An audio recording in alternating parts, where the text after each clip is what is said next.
Hey, it's Matt Pinfield, and it's KLOS, new and approved, and my guest is my old friend, no stranger to this show. It's Chris Daughtry. Chris, great to see you, man. What's going on, brother? How you doing? I'm doing great. How's Nashville treating you right now? It's good, man. Everything's good over here. I feel like we flip-flop weather. I think you have, right? I know we've been getting a lot of rain lately. It's been a little crazy Yeah. here in Los Angeles. But, it's always great to have you on the show. I'm really excited now. You just dropped on the 5th of January the new single that you did with Lzzy Hale, and it's a cover of Journey's Separate Ways. But there's a real significance, to dropping it on the 5th. Can you talk to me about it? And I'd love to hear why you guys decided to do this incredible classic song. Well, it's kind of a two-part answer. I wanted to do something classic. I wanted to, me and the guys had been kind of kicking around an idea of like, man, we really wanted to do a cover of something that was classic, that felt timeless and that we could put our spin on. And we had kicked around a bunch of ideas, and we landed on Separate Ways after I was watching Stranger Things, the finale, and they used it in this incredibly epic cinematic scene. The way they chopped it up, it was so cool and moving. I was like I remember turning to my wife and I was like, I think this is the one. Like, we need to cover this. This is so killer, and it's already got a heavy, vibe to it anyway. And one thing leads to another, and we were on tour at the time, so we couldn't really get in the studio, and so I talked to Scott about when we could get in the studio and start working on it. And between that and when we actually started working, somehow we had talked about, what if it was a duet? Like, I know it's not a duet, but what if we presented it that way? And I was immediately like, Lzzy, we got to get Lzzy on this. We had, Lzzy and I had been talking about doing something for years, like since we toured together back in 2013, and we had performed a couple times live, but we never really got a chance to collaborate in the studio together. And I called her up. I was like, hey, would you be interested in doing Separate Ways? And she was like, oh my God, that's my go-to karaoke song. Absolutely. And we both live in Nashville, so it just worked out great that we were both able to be in the studio working together. And then we find out after the song was done, and we were super happy with it, and it was just like, oh my God, we gotta find the right time to release this. My manager hits me up and goes, that the 40th anniversary is coming up, like in January. And I was like, I had no idea. And it was like all the stars aligned. Everything just seemed to, fall. All the pieces of the puzzle fell right into place. And it worked out. We got it out just in time, mixed, mastered, and ready to go just in time. And I could not be happier with the response it's been getting. I knew when we worked on it, it felt really special, and it felt like this has the potential to really get people's attention. But I had no idea that it was gonna be, it shot straight up on the charts on iTunes like in day 2, and we were just like, what is happening right now? And it's been holding for like 4 days, and we're just I could not be happier, and I'm blown away and grateful, and so here we are talking about it. I think it's great. It's I played it on my Twitch DWP TV show video, and then I've talked to so many other people about the cover you did, and everybody keeps coming to me, that's my favorite Journey song, man. There's so many people that are like and Wheel in the Sky, or that, and but it's one of those go-to songs that people love. I know I do. I think that it reminds me of being young and watching the video on MTV, where years later I ended up working, right? But I remember, those guys doing the whole thing where they're walking in the alleyway. You just have you seen the video that and it's probably been out for years, where someone redid, it's the same video, but they redid the audio as if, there's no music, and it just, it's all the weird sounds of them playing, the keys, and it's like tick, tick, tick, tick, and they're banging on the wall. It's hilarious. But yeah, it's absolutely my favorite Journey song. The melodies are just, so I'm just grateful that they wrote such an incredible song that we got to cover. I think it's great, and it's whenever I think of this cover and I listen to it, I think about your love for rock from the time that you were a teenager and you wanted to start and you were Yeah. started playing and singing. You were such a huge fan of rock, and I just think it's great because you've just been doing some great tours and playing the festivals, and the audience has just been incredible. What's since the last record, which we've got to do a lot of things and play a lot of songs here on KLOS. With this, now that I know you're off tour for a little while, what is on the horizon right now, Chris? Are you considering starting? Are you hunkering down and writing new music, getting together with the guys? What are you doing at this point? Yeah, I've been, my phone is just chock full of voice memos of ideas that have been just coming to me. Nothing complete, a bunch of song starts, a bunch of melodies, a bunch of gibberish, and I've just been collecting ideas right now, and I am in that mode where I'm excited to get back in the studio and create.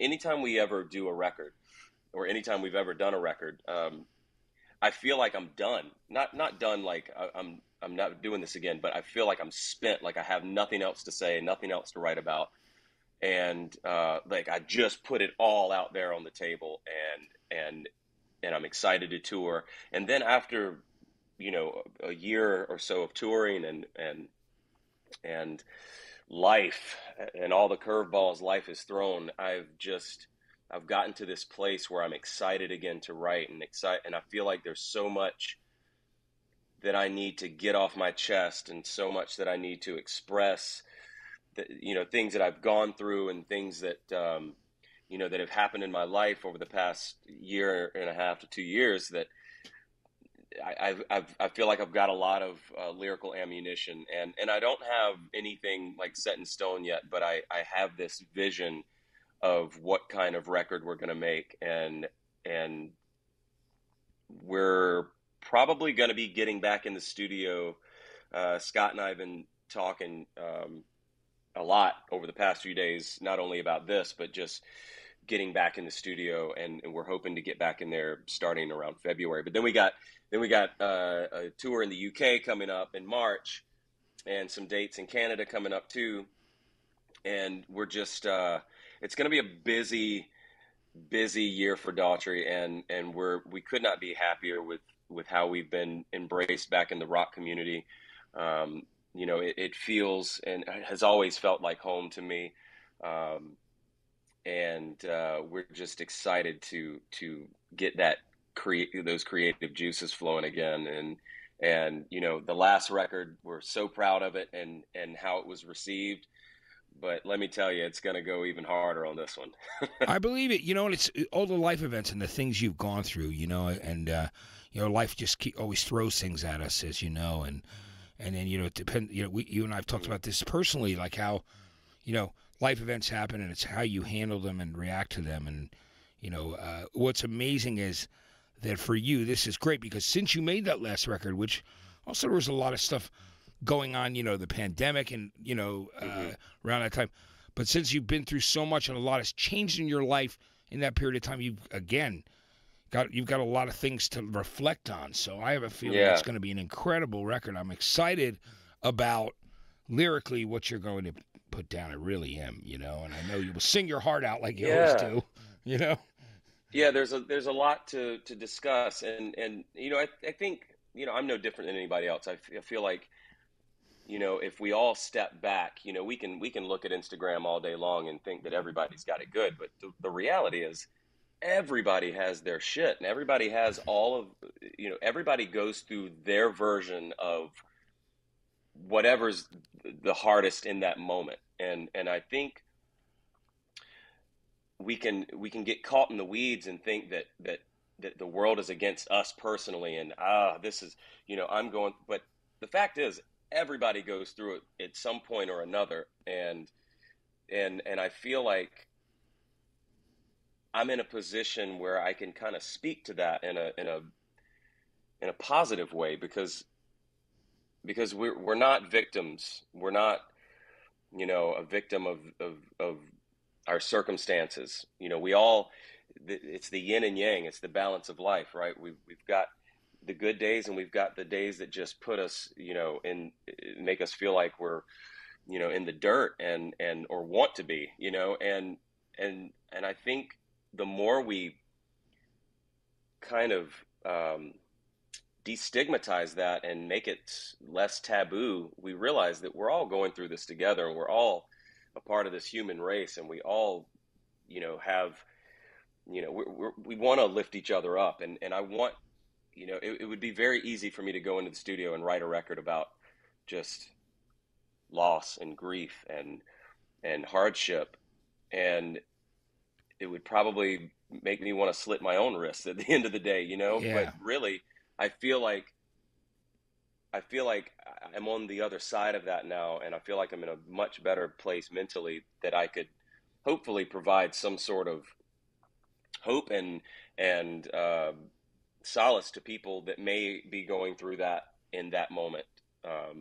So, I think if I would have wrote this record right after, certain life events, it would be a very different record than what I feel like I can do now. And I feel like I had to go through certain things in order to get on the other side of it, to hopefully, come out with something hopeful and meaningful, and that makes people feel like they're not alone, That's exactly what it's all about, Chris. It's amazing what you went through, loss of a family member, loved one, your daughter, and then, you took the time to go through the grief and be there to comfort your family, and and your friends were there for you through that. And I Absolutely. love that you're coming up as a beacon of hope, because that's what it's really all about, isn't it?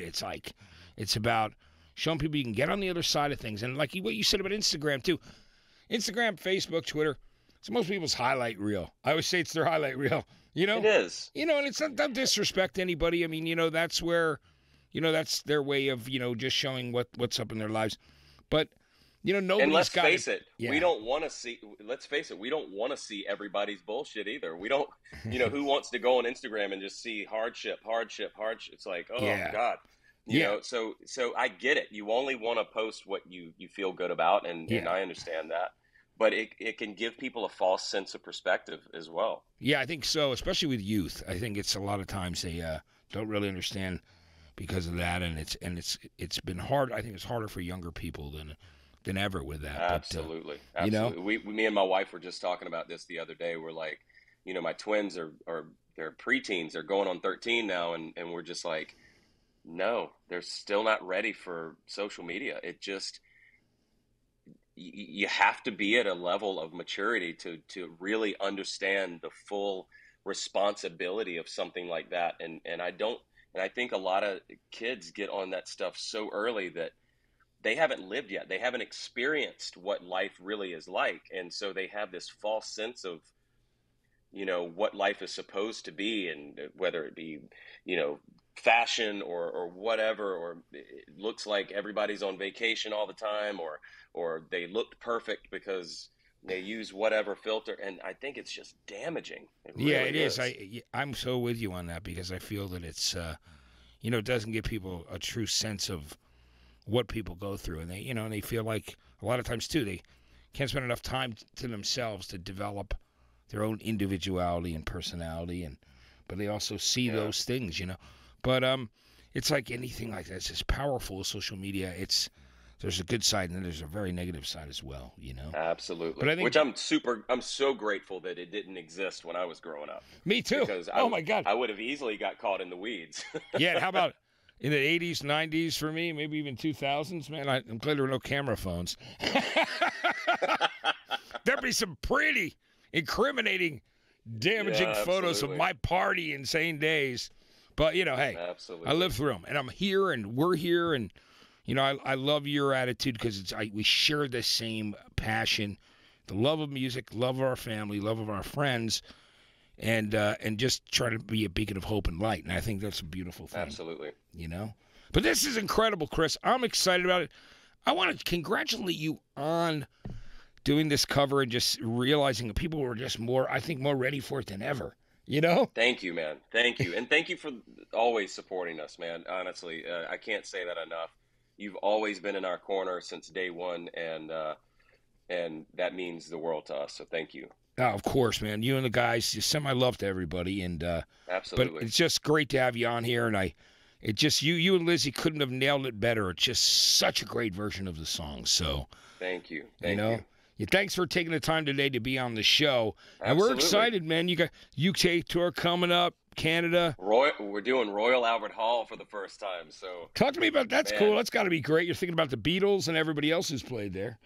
Yeah, I'm trying. Zeppelin, right? You know? I'll try not to freak out the moment we hit that stage.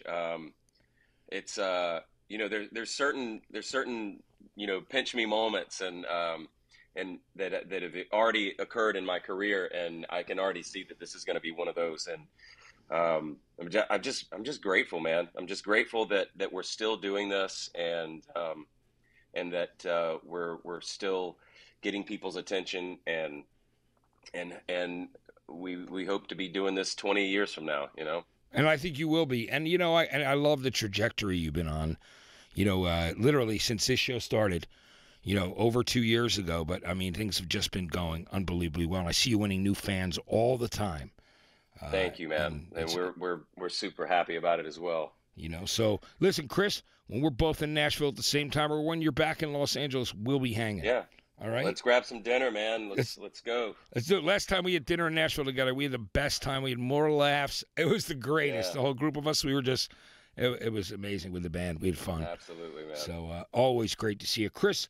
Listen, thanks so much for taking the time today. I know you got a busy day, but we always love having you here on New and Approved. Well, I love being here, and thank you so much, and take care of yourself, and congratulations on everything on your end, and wishing you all the best, my friend. Yeah, I appreciate it so much, Chris. Great to have you. All It's right. Chris Daughtry, everybody, right Thank here you. on KLOS, New and Approved.